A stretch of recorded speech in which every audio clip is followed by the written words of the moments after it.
we're going to summarize my post about how to grow in 2021. So I kind of showed you the shift between the 3 pillars of really social media in general, but since we're talking about Instagram, we'll make it Instagram specific. So those 3 pillars are your content, consistency, and interactions, okay? These are still staying the same.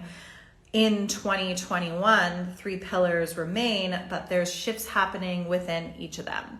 So the way to grow on Instagram prior to kind of like mid to late last year was through a lot of like hacky types of tips and tricks that were more so focused on short-term wins. Now, there's nothing wrong with giveaways and stuff of that nature, but it's always the retainment of the following that you get from such giveaway that has always been somewhat of an issue. Hi, Paul, positivity boss.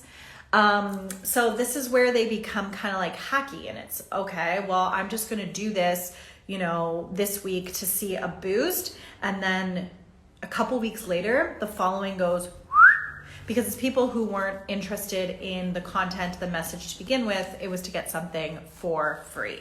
So that's number 1.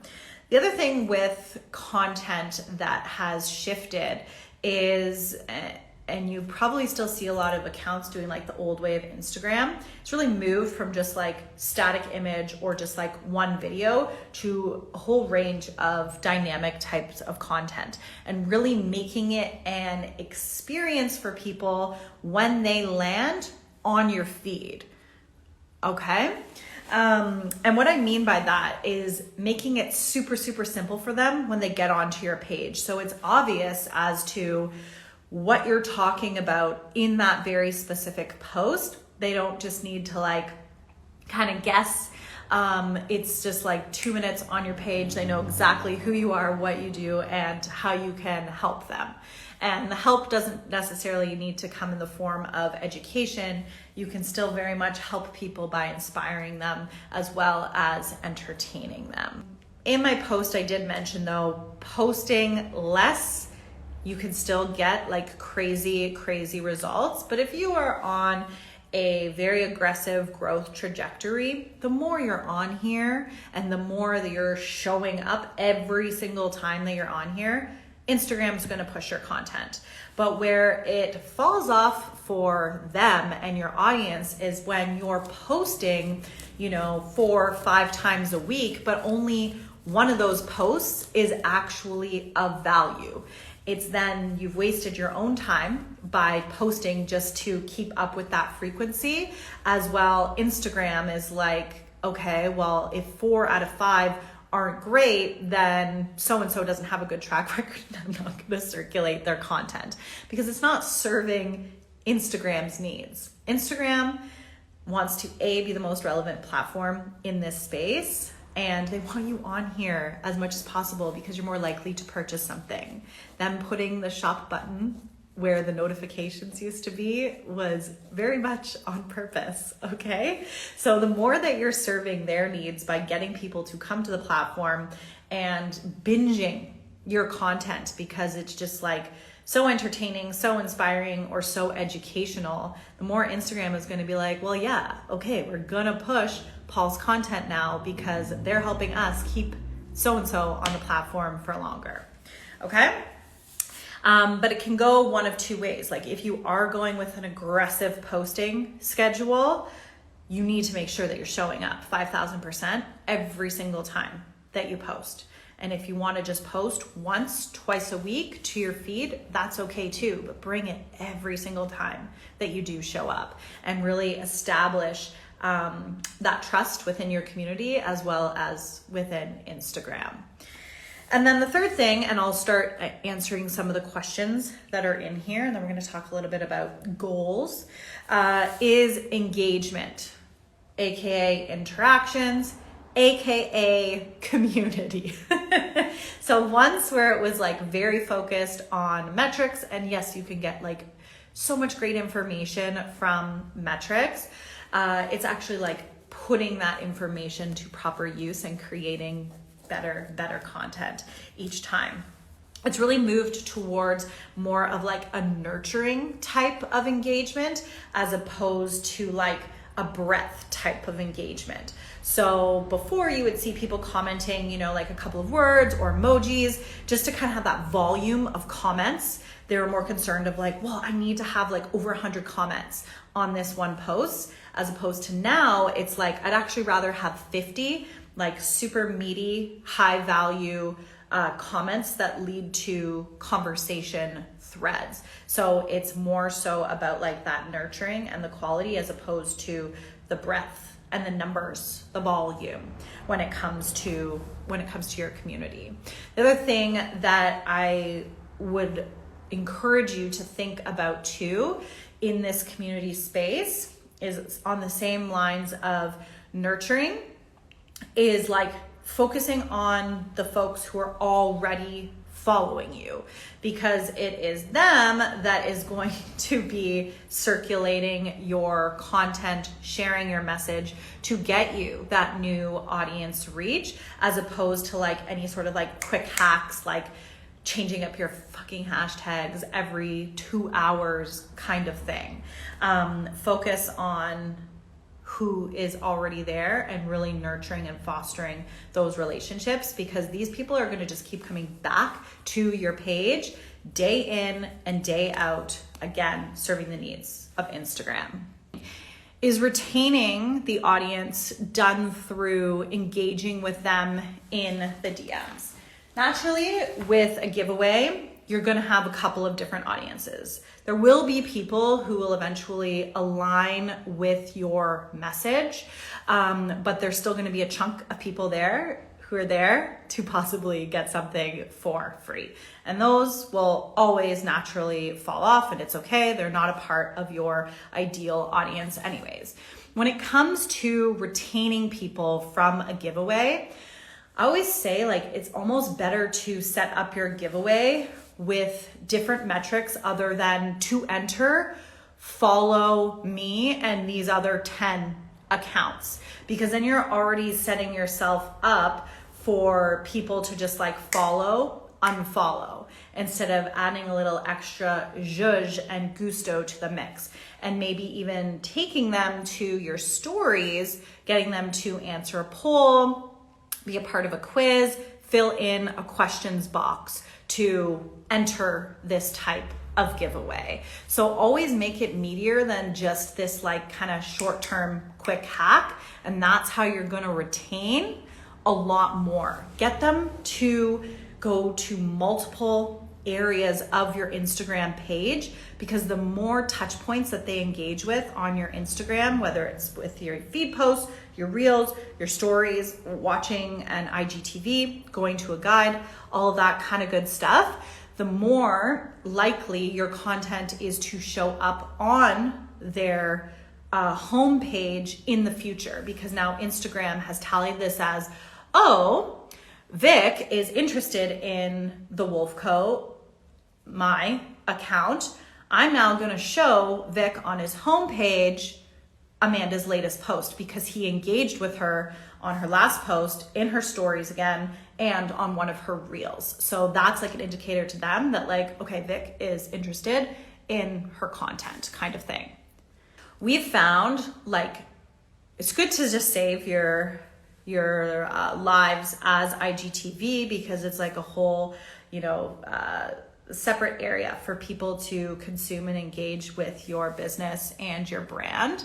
But starting to add like more engaging elements to it once it's saved as an IGTV, because people don't really watch the replays unless there's like a reason to watch the replays, or unless you're like pulling out the key takeaways from a live. Because some of these lives, as you know, amazing when you're in the live, you're a part of the conversation, you're getting like sometimes an hour and a half training from one person, 2 people, now up to 4 people, and it's great. But to go and watch the replay that's an hour and a half, not likely. Okay, so adding other elements to make them watch those lives is so key.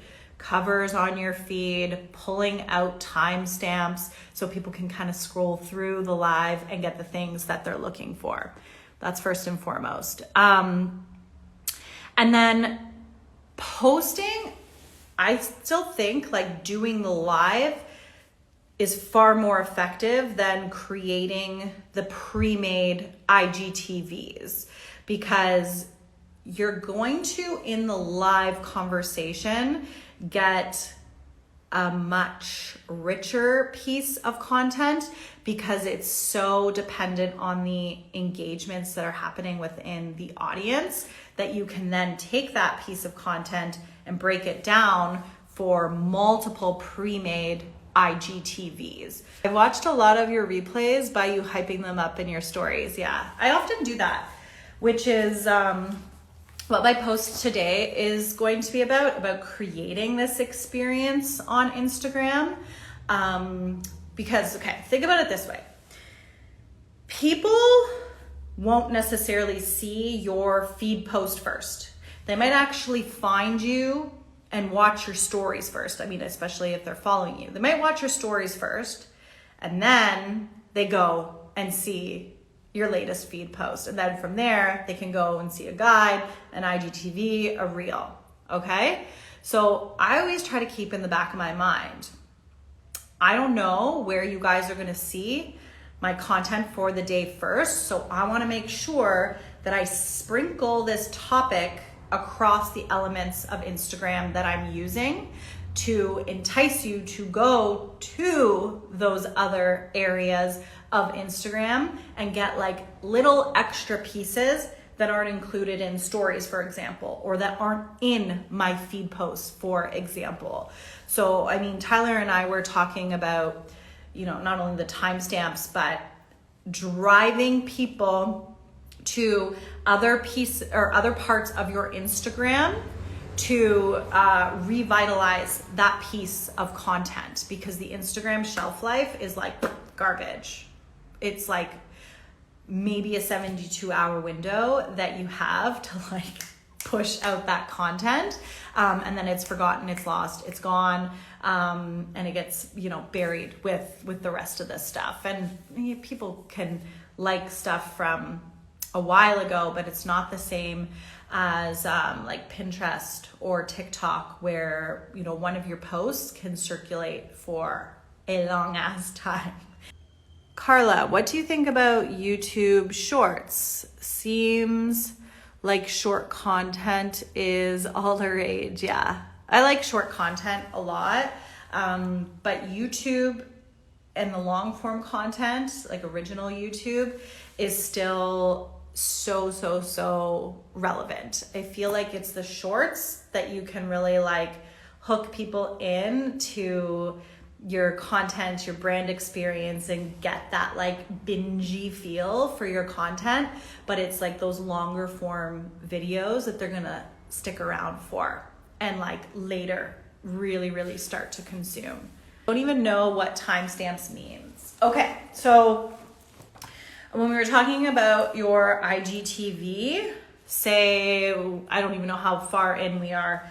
We're at 33 minutes. And I just talked about sharing, not being able to share to feed posts to your stories anymore. In the caption, I would put something like, 33. Is that right? Is that the right timestamp? Or is it 33? Yeah. 33.00. So I would put the timestamp like that so that you guys know when you're reading the caption, you could just scroll up to 33 minutes in when I'm talking about this very specific point. And it's usually like key points that you're making, right? So that people don't sit through the entire, well, like they can, but they don't have to sit through the entire live. They can just like pull out the main pieces. So it's extra work for you to do this because you got to rewatch and then edit the caption, but it's very beneficial and it makes like an amazing user experience. Okay, Positivity Boss, how do you get more of your followers watching your stories and new people watching your stories. Wait, how do you get more followers watching your stories and new people watching your stories? Okay, we'll do training on this next week, so I definitely encourage you to join. But a quick tip for this, start to use engagement stickers in your stories, which will boost engagement in your stories first and foremost. And you have to do it on a very, very consistent basis. Basically, giving people a reason to come to your stories, to engage with something that's like fun, they get to share their opinion, and it really makes people feel a part of the process. For new audiences to your stories, I really recommend using location tags, and hashtags actually work really well in stories too, to kind of get that breadth. But at the end of the day, stories is more for a deeper experience with your current audience. Not to say new followers cannot find you on stories, but the whole point of it is to like kind of see behind the curtain and give your current and existing community a different experience with your brand and a deeper experience.